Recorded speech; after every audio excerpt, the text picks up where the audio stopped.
네, 옛말에 권불 10년이란 말이 있습니다. 권력이 아무리 기대도 10년밖에 못 간다. 그렇지만 지금 화제의 중심이 된 한덕수 권한대행 앞에는 권불 10년이 멈춘 것 같습니다. 대통령 권한대행 그 빛과 그림자를 오늘 조명해 보고자 합니다. 한덕수 대행은 아주 화려한 학력으로 유명합니다. 경기고등학교를 졸업하고 서울대학교를 졸업하고 하버드 대학에서 석사 박사를 다 한 것으로 이렇게 화려한 우리 모든 국민들의 로망이라고 할 수 있죠. 또한 풍부한 경력, 이 권불 10년이란 말이 여기서는 멈춰야 됩니다. 특허청장을 말하자면 차관급 특허청장을 한 것이 1996년이었는데요. 그 위에 통상사업부 차관, 그리고 통상교섭본부장 다 차관급입니다. 국무총리나 주미대사, 다시 국무총리. 이렇게 대통령 권한 대행까지 30여 년 권력의 중심에 서 있었습니다. 권력의 특징이 굉장히 많은데요. 가장 눈에 띄는 것은 문민정부, 국민의 정부, 참여정부, 이명박 정부, 윤석열 정부 이 5개 정부에 걸쳐서 차관급 이상 고위직을 역임한 진기록을 세웠습니다. 한국 역사에서도 아마 이런 정도의 경력을 가진 사람은 아마 손가락에 꼽지 않을까, 거의 독보적이지 않을까 싶습니다. 그리고 38대와 48대 국무총리만 2번을 합니다.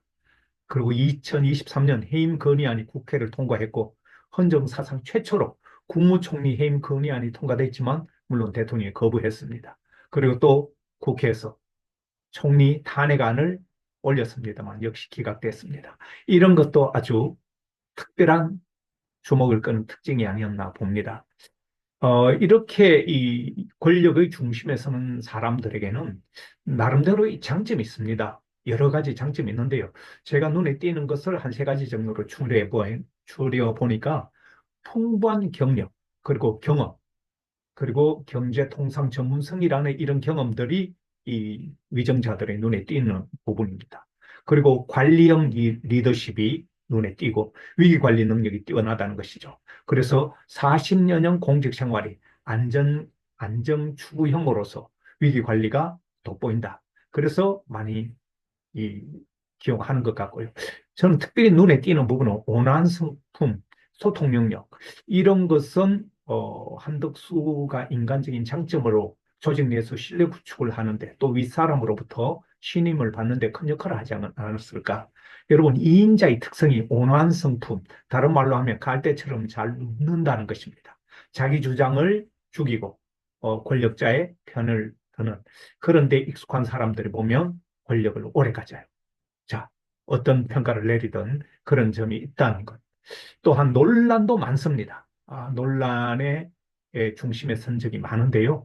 한 세 가지 정도만 역시 줄여봤습니다. 인간적인 배신감이 가장 먼저 꼽힙니다. 참여정부에서 마지막 국무총리까지 줬지만 이 노무현 전 대통령이 돌아가셨을 때 조문조차 오지 않았다고 민주당에서는 지금도 괘씸하게 생각하고 있는 부분입니다. 그리고 잠시 공직을 떠났을 때는 김현장 법률사무소에 가서 또 고문료라고 해서 그에게 이런 돈을 받은 이것이 논란이 됐지만 어떻든 지금까지도 별 문제가 없다고 주장하고 있습니다.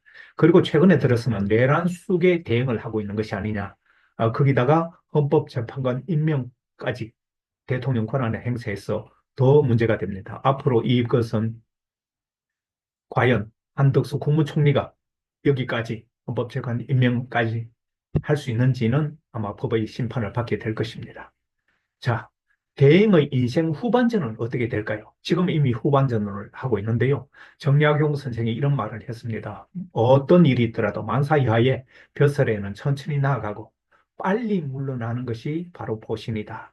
이런 얘기를 했는데 저는 이 한덕수 지금 70대 중반의 한덕수는 이미 물러날 때를 놓친 것 같습니다. 앞으로 한덕수의 남은 여생은 탐욕과 무리, 무모한 행보가 이 세 가지 키워드가 따라다닐 것입니다. 성공은 미미한 경력을 화려하게 만들어 줍니다. 그렇지만 실패는 화려한 경력을 초라하게 만들 수 있습니다. 이것이 저는 인생의 진리로 사람들이 그렇게 생각하고 있는 것 같습니다. 인생은 학력, 경력이 전부가 아닙니다. 물러날 때를 놓친 한덕수 사례는 우리에게 많은 교훈을 줍니다. 특히 인생 후반전, 화려함보다는 소박함을 찾아야 됩니다. 근데 대부분의 인간들이 미련하거나 어리석기 때문에 이렇게 하기가 쉽지 않습니다. 그리고 더 가지려고만 하는 이 욕심, 이것이 이제는 후반전에서 나누고 베풀어야 되는데 우리나라 사람들이 가장 취약한 것이 베푸는데 약합니다. 저도 베푸는데 약할 그런 측면이 있어서 어떻게든 베풀기 위해서 노력은 합니다. 이제 권력의 중심에서 권력의 주변부로 물러나야 되고 이제 자연이 돼야 됩니다. 경쟁보다는 협력을 해야 돼요. 특히 젊은 사람들이 잘 되도록 도와주는데 후반전에는 나서야 되고 이제는 뭔가 또 성취하고 쟁취하기보다는 좀 더 성숙한 모습으로 사회에 헌신하고 기여하는 봉사한 이런 부분에 나가야 되는데 우리 사회 문화는 아직 그런 게 잘 안 돼 있습니다. 이제 과거는 과거입니다. 현재, 내일이 올지 안 올지 모릅니다. 현재 하루하루 충실하게 누군가를 돕고 누군가에게 감동을 준다면 저는 의미 있는 삶이라고 생각합니다.